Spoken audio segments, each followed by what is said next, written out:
Magandang buhay sa inyong lahat. My name is Angel Ruth Astacanay from Social Studies 4A, and now I'm going to discuss the last part of Rizal's essay, The Philippines a Century Hence. But before we proceed with our discussion, let me share to you guys our learning objectives. So at the end of the lesson, the students will be able to analyze what are the important information in the part 4 of the essay, including its key concepts. Evaluate what are the major and primary arguments found in the essay by thoroughly examining historical evidences. Demonstrate critical thinking and understanding of results ideas in solving contemporary issues and challenges through classroom activities. And lastly, demonstrate an appreciation in the essay by highlighting Rizal's vision of justice, responsible leadership, and patriotism to the Philippines society. But before we proceed with our discussion, let me share to you guys some of the concepts that was mentioned in this part of his essay. We have assimilation, colonialism, colonial exploitation, freedom, reforms, moral law, nationalism, natural law, patriotism, resistance, and self-governance. Ngayon naman, dumako tayo sa mga personalidad na nabanggit sa parteng ito ng sanaysay ni Dr. Jose Rizal. First, we have Dr. Jose Rizal, which is siya yung author ng book na ito. We also have the Filipino people, which is sila yung central subject ng sanaysay ni Dr. Jose Rizal. And lastly, we have the Spanish colonial authorities kung saan sila yung namamahala sa Pilipinas noong panahon ni Rizal. Now let's move on to the events that was used in this part of his essay. We have the expulsion of the Carthaginians, expulsion of the Moors from Spain, formation of Spain, expulsion of the French from Spain, the crucifixion of Christ, and lastly, Napoleon's defeat at Waterloo.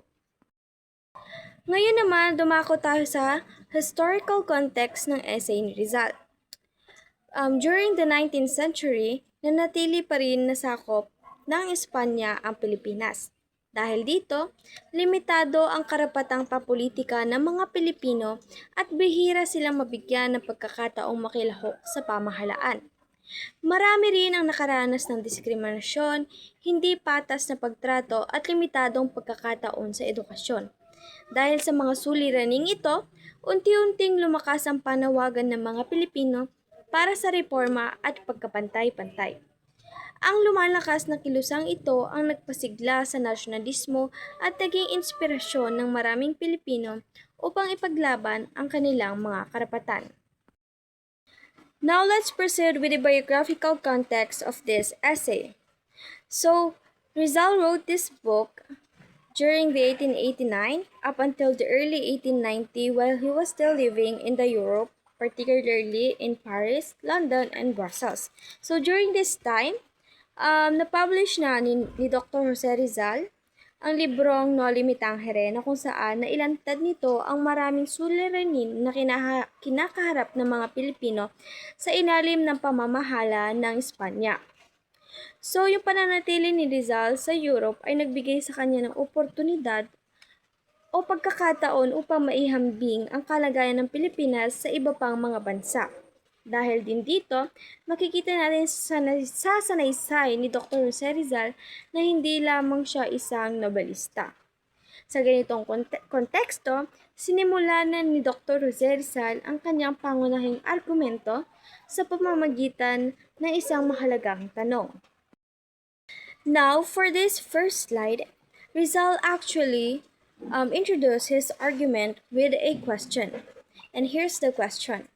Can a nation remain under foreign rule forever? Or will there always come at a time when its people demand freedom? And this question became the foundation of his argument for this last part of his essay. Pero bago sagutin ni Jose Rizal Ang tanong, sinuri muna niya ang iba't ibang pangyayari sa kasaysayan at ipinaliwanag kung paano nagwakas ang kolonyal na pamamahala sa iba't ibang bahagi ng mundo. At mula rito, inilahad ni Rizal ang kanyang pangunahing pananaw. Maingat na inayos ni Rizal ang kanyang argumento upang madaling maunawaan ng kanyang mga mambabasa. Una, ipinaliwanag ni Rizal kung bakit walang imperyong kolonyal ang tumatagal magpakailanman. Second, inilarawan din ni Rizal ang maaaring mangyari kapag naging malaya ang Pilipinas. Pangatlo, ipinakita niya ang uri ng bansang maaaring mabuo kung ang mga Pilipino mismo ang mamamahala sa kanilang sariling bayan. At panghuli, nagbigay siya ng huling babala sa Espanya at muling hinakayat itong piliin ng reforma kaysa sa patuloy na pag-aapi. Sa ganitong pagkasunod-sunod, naging malinaw ang ugnayan ng bawat bahagi ng kanyang argumento. Ngayon naman ay simulan natin ang kanyang pangunahing ideya. Walang kolonyal na pamamahala ang panghabang buhay. Dito nagsimula ang pangunahing argumento ni Rizal. Naniniwala siya na batay sa kasaysayan, walang dayuhang kapangyarihan ang nagawang kontrolin ang ibang bansa magpakailanman. Lahat ng imperyo ay dumarating sa puntong humihina, nagbabago, o nawawalan ng kapangyarihan dahil likas sa tao ang hangarin, ang kalayaan at sariling pamamahala. At upang higit niyang maipaliwanag ang ideyang ito, nagtanong siya ng isang simple ngunit makapangyarihang tanong. At ito ang tanong ni Rizal. Maaari nga bang maghari ang isang bansa sa isang bansa magpakailanman? Well, ang sagot ni Rizal ay hindi. Ayon kay Rizal, paulit-ulit na ipinapakita ng kasaysayan na sa kalaunan ay lumalaban ang mga tao laban sa dayuhang nananakop. Maaaring dumating ang pagbabagong ito sa pamamagitan ng mapayapang reforma o kaya naman ay sa pamamagitan ng tunggalian. Ngunit, malinaw ang kanyang punto. Walang kolonyal na pamamahala ang magtatagal magpakailanman. At ito ang naging pundasyon ng natitirang bahagi ng kanyang sanaysay. Kung hindi magtatagal ang kolonyal na pamamahala, ano ang mangyayari sa mga mananakop at sa mga mamamayang kanilang pinamumunuan? At iyan ang susunod nating tatalakayin.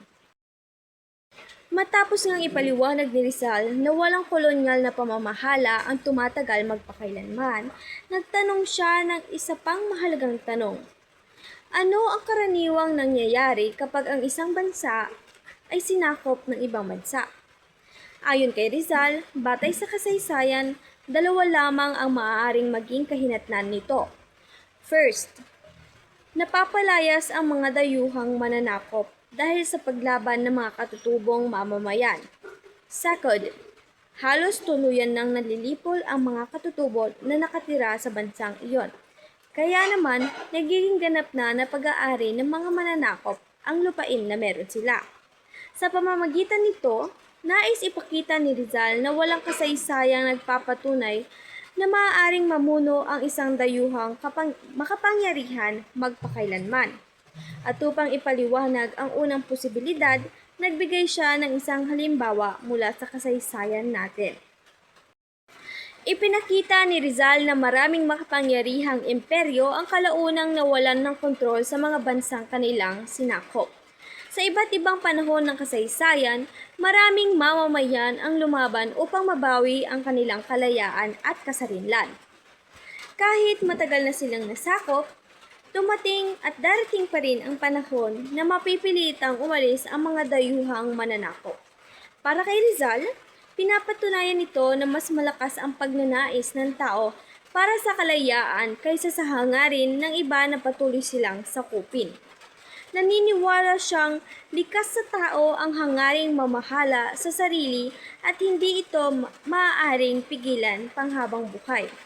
Ngunit, mayroon ding isa pang posibleng kahinatnan sa kasaysayan at ito ay mas malungkot. Ang ikalawang posibilidad ay ang halos tuluyang pagkalipol ng mga katutubong mamamayan na nakatira sa bansang iyon dahil sa pananakop. Binanggit ni Rizal ang mga bansang ito. Meron tayong Australia, New Zealand at ilang bahagi ng Amerika. Bilang halimbawa kung saan maraming katutubo ang napalayas o namatay sa panahon ng kolonisasyon. Ipinakikita nito na ang halimbawang ito na kapag mahina ang mga katutubo at hindi nila kayang lumaban, maaari talagang tuluyan ng makuha ang kanilang bansa. Gayunpaman, naniniwala si Rizal na hindi ito mangyayari sa Pilipinas. Bakit? Dahil mas marami ang mga Pilipino kaysa sa mga Spaniards. At sinabi rin ni Rizal na matatag ang mga Pilipino, nagkakaisa sila at malakas ang kanilang hangaring mabuhay bilang isang bayan. Dahil dito, ipinaliwanag ni Rizal kung bakit ang permanenteng pananakop ay salungat sa kalikasan at moralidad. Ayon kay Rizal, ang permanenteng pananakop ng isang bansa sa iba ay against sa natural law at moral law na meron tayo. Ano nga ba ang ibig sabihin ng natural law? Ang natural law ay tumutukoy sa mga pangunahing katangian ng mga tao. Likas sa ating mga tao ang hangarin ang kalayaan, dignidad at sariling pamamahala. Samantala, ang moral law naman ay nagtuturo sa atin na mali ang patuloy na pang-aapi at hindi makatarungang pagtrato ng isang bayan sa iba. At dahil nga ang mga prinsipyong ito ay tinatawag nating universal o para sa lahat, naniniwala si Rizal na walang bansa ang kusang papayag na manatiling alipin ng isang bansa magpakailanman. Para kay Rizal, ang paghahangad ng kalayaan ay bahagi ng likas na pagkatao. Matapos itong ipaliwanag ni Rizal, nagbigay pa si Rizal ng isa pang paraan ng pagtingin sa kasaysayan sa pamamagitan ng tatlong posibleng kahinatnan ng kolonyalisasyon. Ipiniliwanag ni Rizal na ayon sa kasaysayan at agham, may tatlo lamang posibleng kahinatnan kapag may dayuhang nanirahan at namahala sa ibang bansa. Hindi lamang tumingin si Rizal sa usaping pampolitika, kundi pati na rin sa natural na pag-unlad ng mga lipunan. Ayon kay Rizal, ang bawat ugnayang kolonyal ay nagtatapos sa isa sa tatlong paraang ito. At isa-isahin natin siya sa next slide. Ang unang posibilidad ay asimilasyon o assimilation. Nangyayari ang assimilation kapag ang mga mananakop at ang mga katutubo ay naging iisang bansa.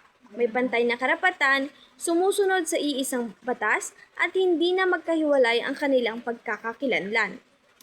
Ang ikalawa naman ay ang pagpapalayas o pagkawasak ng mananakop. Dito, nagtagumpay ang mga katutubo sa pagpapaalis sa mga dayuhan at naibalik sa kanila ang kanilang kalayaan. At ang ikatlo naman ay ang pagkahiwalay o isolation. Nangyayari ito kapag nanatiling magkahiwalay ang mga mananakop at ang mga katutubo. Ayon kay Rizal, hindi ito maaaring magtagal dahil nagdudulot ito ng pagkahati-hati, kawalan ng tiwala at kahinaan ng lipunan. Sa tatlong ito, naniniwala si Rizal na ang isolation ang pinakahindi matatag na sitwasyon dahil hindi maaaring mamuhay ng mapayapa ang dalawang lipunang patuloy na magkahiwalay. Pagkatapos ipaliwanag ito ni Rizal, inilapat niya ang kanyang teorya pagdating naman sa Pilipinas. Matapos ipaliwanag ang tatlong posibleng kahinatnan, itinanong ni Rizal kung alin sa mga ito ang maaaring mangyari sa Pilipinas. Maaari nga bang maging isang bansa ang Espanya at Pilipinas sa pamamagitan ng assimilation? Pangalawa, maaari nga bang manatiling sakop tayo ng Espanya magpakailanman? At ang huli, o darating ba ang panahon na magiging malaya ang Pilipinas? Upang masagot ang mga tanong na ito, sinuri ni Rizal ang mga ugnayan ng mga Espanyol at Pilipino. At sa huli, napagpasyahan niyang hindi kailanman magkakaroon ng tunay na asimilasyon. Ipinaliwanag ni Rizal na nabigo ang assimilation dahil sa mga ilang mahalagang dahilan. Una, hindi pantay ang pagtrato ng mga Espanyol sa mga Pilipino. Ikalawa, hindi tinatamasa ng mga Pilipino ang parehong karapatang pampolitika na ibinibigay ng mga Espanyol sa kanilang mamamayan. Ikatlo, nabigo ang Espanya na magpatupad ng tunay na mga reforma na makakapagbuklod-buklod sa dalawang bayan. At panghuli, wala ring tunay na pagkakaisa sa lipunan at politika dahil magkaiba ang interes ng mga Pilipino at ng mga Espanyol. Dahil dito, para kay Rizal, hanggat walang pagkapantay-pantay, katarungan at iisang pagkamamamayaan, hindi magiging matagumpay ang assimilation. Dahil dito, naniniwala siyang hindi maiiwasan na gusto na lang na maging malaya ng Pilipinas at itatag ang kanilang sariling pamahalaan. Binuod niya ang ideyang ito sa isa sa mga pinakatanyag niyang pahayag sa kanyang sanaysay. And here's the famous phrase of Rizal: "Necessity is the most powerful divinity the world knows." Ano nga ba ang ibig sabihin nito? Para kay Rizal, kapag ipinagkait sa isang tao ang kanyang kalayaan, katarungan at oportunidad, pangangailangan na mismo ang magtutulak sa kanya upang kumilos. Sa madaling salita, gagawin ng isang tao ang lahat ng kanyang makakaya upang maprotektahan ang kanyang sarili, ang kanyang pamilya, at ang kanyang kinabukasan. Naniniwala kasi si Rizal na habang lalo pang nawawalan ng pag-asa sa isang mapayapang pagbabago, lalo ring lumalakas ang pagnanais ng mga tao na ipaglaban ang kanilang kalayaan. Mula rito, tinalakay naman niya ang katatagan ng sambayanang Pilipino. Matibay ang paniniwala ni Rizal na hindi kailanman tuluyang mawawala ang sambayanang Pilipino. Bakit? Kasi sa kabila ng mahigit 3 siglong pananakop, napanatili pa rin ng mga Pilipino ang kanilang kultura, pagkakakilanlan, at pag-asa para sa isang mas magandang kinabukasan. Sa halip na panghinaan, lalo pang nagiging matatag at nagkakaisa ang mga Pilipino kahit na dumadaan sila sa isang pagsubok. Dahil dito, naniniwala si Rizal na magpapatuloy ang pag-iral ng Pilipinas bilang isang bansa, anuman ang hamon na kanilang harapin. Ngunit, ano ang mangyayari kung patuloy pa rin tatanggihan ng Espanya ang mga kinakailangang reforma? Ito ang susunod na tanong na sasagutin ni Rizal. Sa bahaging ito, nagtanong muli si Rizal, ano ang mangyayari kung tumanggi ang Espanya na magbago? Mula sa pagtatalakay ng kasaysayan, inilipat niya ang usapan tungo sa maaaring mangyari sa hinaharap ng Pilipinas. Naniniwala si Rizal na ang magiging pasya ng Espanya ang magtatakda kung mananatili ang kapayapaan o magkakaroon ng sigalot. Pagkatapos nito, isa-isa niyang pinaliwanag ang mga maaaring maging bunga ng patuloy na pagtanggi ng Espanya sa mga reforma. Ayon kay Rizal, magkakaroon ng mabibigat na bunga ang pagtanggi sa reforma. Kung patuloy na ipagkakait ng Espanya sa mga Pilipino ang edukasyon, kalayaan at pantay na karapatan, hindi titigil ang mga Pilipino sa paghahangad ng pagbabago. Sa halip, lalo lamang matututo ang mga Pilipino, magiging mulat sila sa kanilang kalagayan at maghahanap lamang sila ng mga paraan upang mas mapaunlad ang kanilang sarili. Habang lumalawak ang kanilang kamalayan sa kawalan ng katarungan, unti-unti rin mawawala ang kanilang tiwala at katapatan sa pamahalaang Espanyol. Ang dating paggalang at pagtitiwala ay mapapalitan ng pagkadismaya, sama ng loob at galit. Para kay Rizal, hindi ito pagbabanta kundi isang babala. Isang babala na nakabatay sa kasaysayan at sa likas na pag-uugali ng mga tao.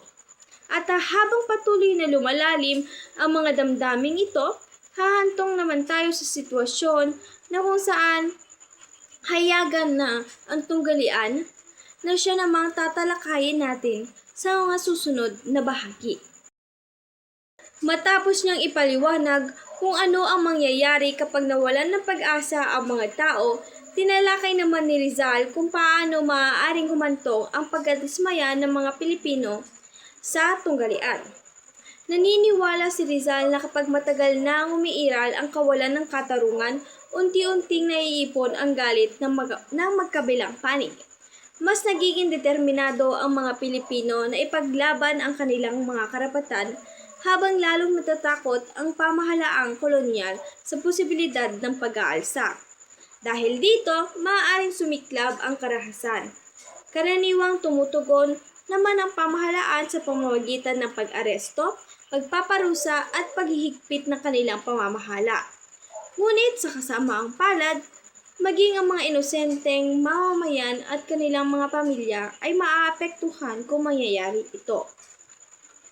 At hindi ito ang nais na mangyari ni Rizal. Ang layunin lamang ni Rizal ay bigyan ng babala ang Espanya. Ngunit ayon kay Rizal, mas lumalala pa ang sitwasyon kapag ang namumuno ay mga dayuhan. So bakit nga ba? Ayon kay Rizal, mas malalim ang sama ng loob ng mga tao kapag ang namumuno sa kanila ay isang dayuhang makapangyarihan. Kapag sariling kababayan ang nasa pamahalaan, kadalasan ay ang mga tiwalig na opisyal lamang ang sinisisi ng mga mamamayan. Ngunit kapag dayuhan ang namamahala, hindi lamang isang opisyal ang sinisisi. Unti-unting nawawalan ng tiwala ang mga tao sa buong sistemang kolonyal at maging sa bansang nananakop. Dahil dito, mas mabilis na lumalaganap ang galit, kawalan ng tiwala at pagkamuhi. Kaya, mas nagiging mahirap makamit ang mapayapang solusyon. Habang lumalalim ang sama ng loob, paulit-ulit ding umiikot ang siklo ng tunggalian. Ipiniliwanag ni Rizal na ang karahasan ay kadalasang nagbubunga lamang ng panibagong karahasan. Habang lalong humihigpit ang pamahalaan ng Espanya, lalo lamang tumitindi ang paglaban ng mga Pilipino. Bawat hakbang ng isang panig ay nagiging dahilan ng mas matinding pagtugon ng kabilang panig. Sa paglipas ng panahon, parehong natitibag ang magkabilang panig sa siklo ng takot, galit at sigalot. Naniniwala kasi si Rizal na magpapatuloy ang ganitong kalagayan hanggat walang nagbabago. Kaya para kay Rizal, ang pinakamabisang paraan upang maputol ang siklong ito ay ang pagpapatupad ng tunay na reforma bago pa mahuli ang lahat. Pagkatapos nito, sinagot niya ang isa pang mahalagang tanong. Kung magkakaroon ng pag-asa, kaya bang mapanatili ng Espanya ang kontrol sa Pilipinas? Naniniwala kasi si Rizal na mahihirapan ang bansang Espanya kung susubukan nitong supilin ang isang malawakang pag-aalsa na pwedeng gawin ng mga Pilipino. Una, limitado lamang ang hukbong militar na mayroon ang Espanya sa Pilipinas. Ikalawa, napakalayo ng Pilipinas mula sa Europa, kaya mahirap at mabagal ang pagpapadala ng mga sundalo at mga supply. Ikatlo, binubuo ang Pilipinas ng maraming isla o pulo, kaya mas mahirap ang pagsasagawa ng operasyong militar. At panghuli, may iba pang kolonya ang Espanya na kailangan nitong pangalagaan. Kung magtatagal ang digmaan sa Pilipinas, maaaring humina ang kanilang kapangyarihan sa ibang lugar. Dahil sa mga kadahilanang ito, naniniwala si Rizal na magiging magastos at mahirap para sa Espanya ang panatilihin ang kapangyarihan sa pamamagitan lamang ng dahas. Sa kabila nito, nanatili ang kanyang tiwala sa kataingian ng mga Pilipino. Inilarawan ni Rizal ang mga Pilipino bilang mga taong likas na mapayapa. Hindi nila hinahangad ang karahasan o digmaan. Ngunit naniniwala rin siya na kapag nagpatuloy silang inaapi at wala ng ibang pagpipilian, buong tapang nilang ipaglalaban ang kanilang mga karapatan at ang kanilang bayan. Para kay Rizal, hindi kayang sirain ng mahabang panahon ng paghihirap ang diwang Pilipino. Sa halip, lalo pa nitong pinapatatag ang kanilang pagkakaisa at pagmamahal sa bayan. Ang lumalakas na nasyonalismong ito ang nagbibigay sa kanya ng pag-asang balang araw ay magiging malaya rin ang Pilipinas. Pagkatapos talakayin ni Rizal ang kalagayan ng Espanya, ibinangon naman niya ang isa pang mahalagang tanong. Sa bahaging ito, nagtanong ulit si Rizal, kung magiging malaya ang Pilipinas, may ibang bansa nga ba ang sasakop dito? Noong panahon ni Rizal, maraming makapangyarihang bansa sa Europa ang nagpapalawak ng kanilang mga imperyo. Dahil dito, may pangamba na baka mapalitan lamang ang Espanya ng isa pang dayuhang mananakop. At upang masagot ang tanong na ito, isa-isang sinuri ni Rizal ang mga bansang maaaring magkaroon ng interes sa Pilipinas. Ang unang bansang sinuri ni Rizal ay ang bansang England.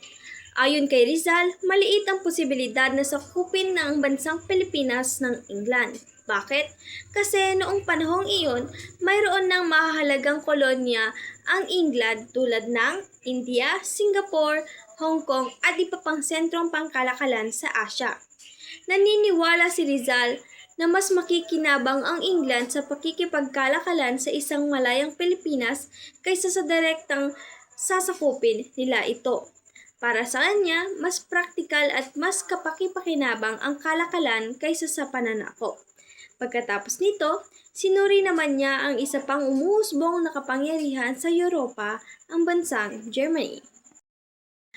Naniniwala din si Rizal na malabo ring sakupin ng Germany ang Pilipinas. Pero bakit? Para kay Rizal, ang pakikipagdigma sa ibang bansang napakalayo sa Europa ay nangangailangan ng napakaraming sundalo, barko at magastos ito.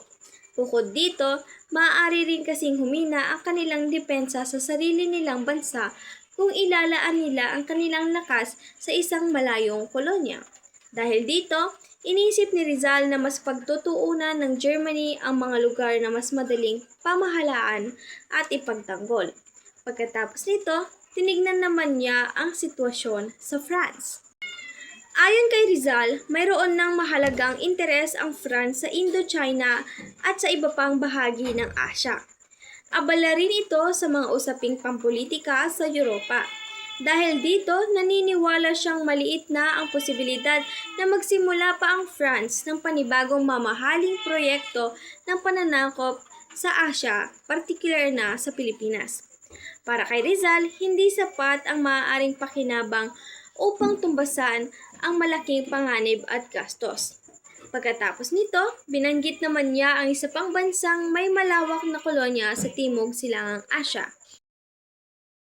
Binanggit din ni Rizal ang Holland o mas kilala ngayon bilang Netherlands. Noong panahong iyon kasi, kontrolado na nito ang maraming pulo sa kasalukuyang Indonesia.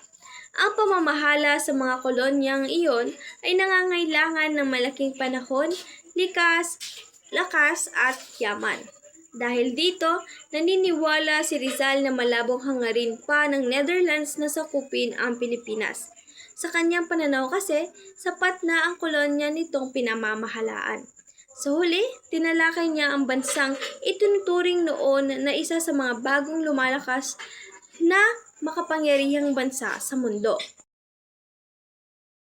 Naniniwala si Rizal na unti-unting lumalawak ang impluwensya ng United States of America sa karagatang Pasipiko at maaaring magkaroon din sila ng interes sa Pilipinas sa hinaharap.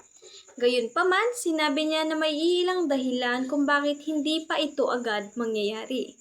Una, wala pa noon ang Panama Canal, kaya mahirap at matagal silang makakarating dito sa Pilipinas. Ikalawa, napakalawak pa ng sariling lupain ng Estados Unidos, kaya wala pa itong agarang pangangailangan para sa panibagong kolonya. Ikatlo, maaari ring tutulan ito ng iba pang makapangyarihang bansa ang pagpapalawak ng kapangyarihan ng bansang Amerika. Dahil dito, naniniwala si Rizal na hindi agad masasakop ng Estados Unidos ang Pilipinas. Matapos ngang suriin ito ng mga dayuhan, matapos suriin ni Rizal ang mga dayuhang makapangyarihan, ibinalik niya ang usapan sa pinakmahalagang tanong. Anong uri ng bansa ang maaaring mabuo ng mga Pilipino kapag sila ay naging malaya na?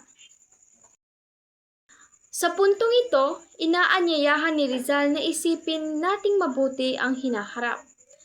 Kung makakamit nga ba ng Pilipinas ang kalayaan, anong uri ng bansa ang maitatayo ng mga Pilipino? Kaya ba nilang pamahalaanan ang kanilang sarili ng maayos? Para kay Rizal, malinaw ang kanyang naging sagot. Oo naman.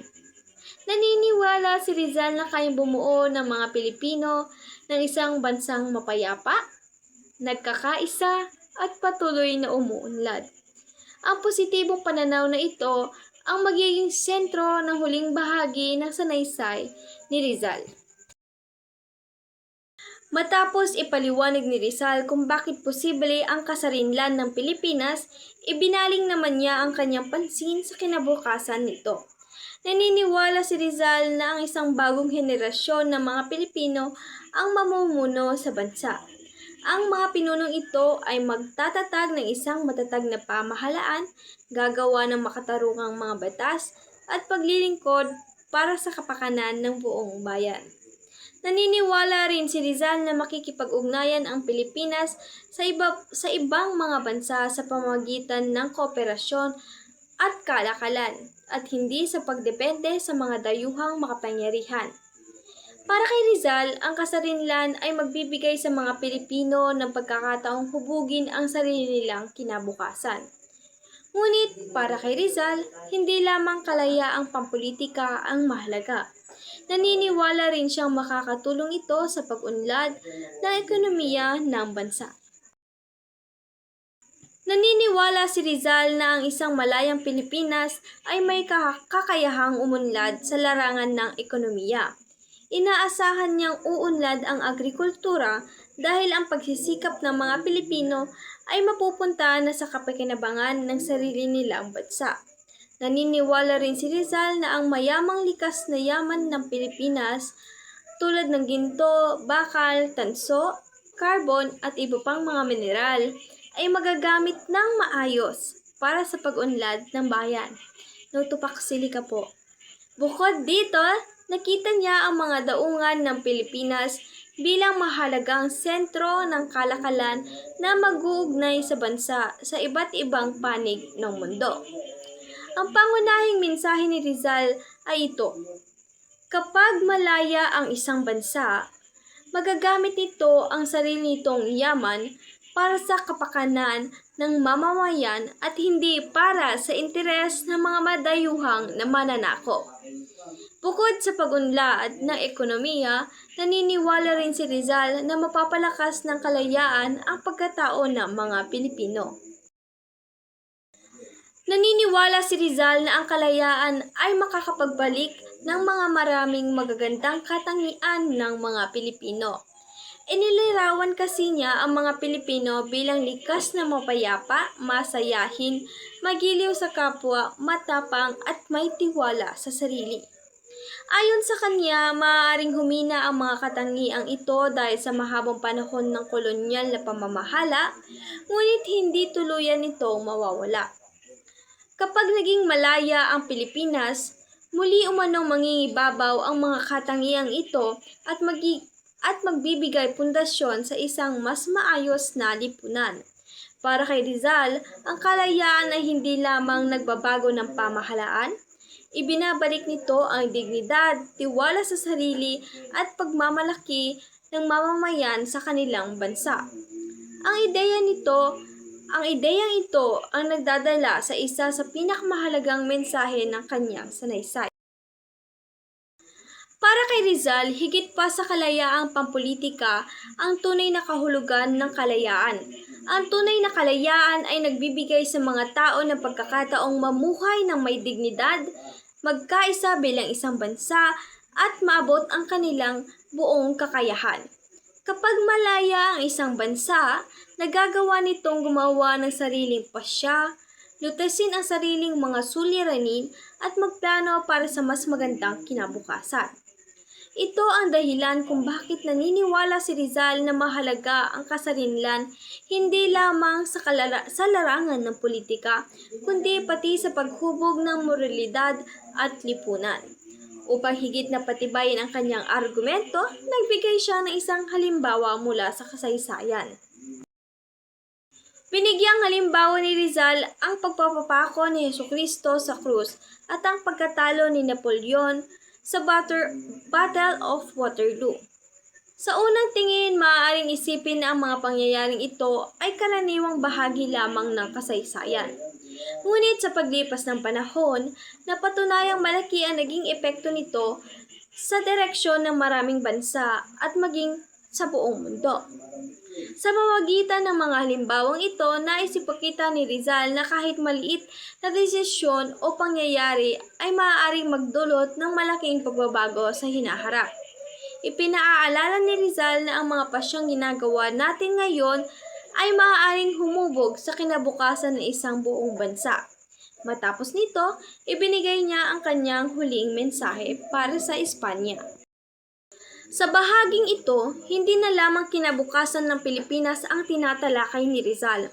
Direkta na niyang kinakausap ang pamahalaan ng Espanya. Umaasa siyang matututo ang Espanya mula sa mga aral ng kasaysayan at kikilalanin ang lumalakas na hangarin ng mga Pilipino para sa katarungan at pagkapantay-pantay. Sa halip na hintayin pang humantong sa tunggalian ang sitwasyon, hinihikayat niya ang Espanya na kumilos habang may pagkakataon pa para sa isang mapayapang reforma. Pagkatapos nito, malinaw niyang ipinaliwanag kung ano ang nais niyang gawin ng mga Espanyol. Simple man, ngunit makabuluhan naman ang payo ni Rizal sa mga Espanyol. Una, hinihikayat niya ang Espanya na pakinggan ang tinig ng mga Pilipino sa halip na patahimikin sila. Ikalawa, sinasabi niya na dapat ipagkaloob ng mga Espanyol ang tapat at pantay na karapatan sa bawat Pilipino. At panghuli, ipinaalala niya ang matagal nang ipinapakita ng mga Pilipino ang kanilang karapatan at mga sakripisyo para sa Espanya. Naniniwala kasi si Rizal na ang makatarungang pagtrato sa mga Pilipino ay magpapalakas sa ugnayan ng dalawang bansa at hindi magpapahina dito. Ang payong ito ang naging daan patungo sa kanyang huling babala. Sa puntong ito, ibinigay ni Rizal ang kanyang huling babala sa Espanya. Matapos niyang talakayin ang kasaysayan, katarungan at kahalagahan ng reforma, muli niyang ipinaalala na may pagpipilian pa ang Espanya. Ngunit, kailangan nitong magpasya bago pa maging huli ang lahat. At sa susunod na bahagi ng ating diskusyon, ipapaliwanag ko kung ano ang mangyayari kung patuloy na tatanggihan ng Espanya ang pagbabago. Nagbabala si Rizal na kung patuloy na ipagkakait ng Espanya ang pangangailangan ng mga Pilipino, darating ang panahon na sila mismo ang kikilos upang makamit ang kanilang kalayaan. Hindi ito binabanggit ni Rizal bilang pagbabanta, sa halip ipinapakita niya na ito lamang ang likas na bunga ng patuloy na pagkakait nila ng katarungan, pagkapantay-pantay at pag-asa sa mamamayang Pilipino. Para kay Rizal, ang mapayapang reforma ang pinakamainam na landas. Ngunit kung paulit-ulit itong tatanggihan, hindi na maiiwasan ang pagkamit ng mga mamayang Pilipino ng kasarinlan. Ipinapakita sa babalang ito ang kanyang paniniwala na ang tunay na katapatan ng mamamayan ay nakukuha sa pamamagitan ng katarungan at hindi ng takot. At dito niya ipiniliwanag ang tunay na kahulugan ng kalayaan. Para kay Rizal, ang kalayaan ay hindi lamang pagtatapos ng pananakop ng mga dayuhan. Ang tunay na kalayaan ay ang pagbibigay sa mga Pilipino ng pagkakataong hubugin ang sarili nilang kinabukasan, paunlarin ang kanilang kakayahan, at maging bansang kaya nilang maitatag. Kasama rito ang pagbabalik ng dignidad, pagkakaisa, pananagutan at pagmamalaki sa sariling bayan. Para kay Rizal, ang kasarinlan ay hindi ang pagwawakas ng paglalakbay, kundi simula pa lamang ito ng pagbuo ng isang mas mabuting kinabukasan para sa lahat ng Pilipino. Matapos niyang maipahayag ang kanyang mga argumento, naging malinaw na kung bakit nga ba itinuturing ang sanaysay na ito bilang isa sa kanyang pinakamahalagang akda. The Philippines a Century Hence ay isang sanaysay na pampulitika ni Jose Rizal. Sa akdang ito, pinagsama-sama niya ang kasaysayan, lohika at masuring pagsusuri upang ipaliwanag kung bakit hindi maaaring magtagal ang kolonyal na pamamahala sa isang bayan o sa isang bansa. Ipinakita rin niya ang tunay na pag-unlad ng isang bansa ay nakasalalay sa kalayaan, pantay na karapatan, katarungan at responsableng pamumuno. Marami sa kanyang mga naging hula ang kalaunang nagkatotoo naman. Kaya nanatiling mahalaga bahagi ng kasaysayan ang sanaysay na ito ni Dr. Jose Rizal. Hanggang sa kasalukuyan, patuloy itong nagbibigay inspirasyon sa mga usapin tungkol sa demokrasya, mabuting pamamahala at pag-unlad ng isang bansa. Bilang buod, ipiniliwanag ni Rizal sa bahaging ito ng kanyang sanaysay kung bakit naniniwala siyang darating ang araw na magiging malaya ang Pilipinas. Ipinakita niya na walang kolonyal na kapangyarihan ang mananatili magpakailanman dahil likas sa tao ang paghahangad ng kalayaan at katarungan. Naniniwala rin si Rizal na kapag naging malaya ang mga Pilipino, kaya nilang magtatag ng isang mapayapang pamahalaan, paunlarin ang ekonomiya, palakasin ang kanilang pambansang pagkakakilanlan at makakuha ng paggalang sa mga iba pang bansa. Higit sa lahat, ipinaalala ni Rizal na ang tunay na pagmamahal sa bayan ay nakabatay sa katarungan, sa karunungan, katotohanan, mapayapang reforma at malasakit sa kapwa. Mahigit isang siglo na ang lumipas, ngunit nananatili pa ring mahalaga ang kanyang mensahe para sa bawat Pilipino.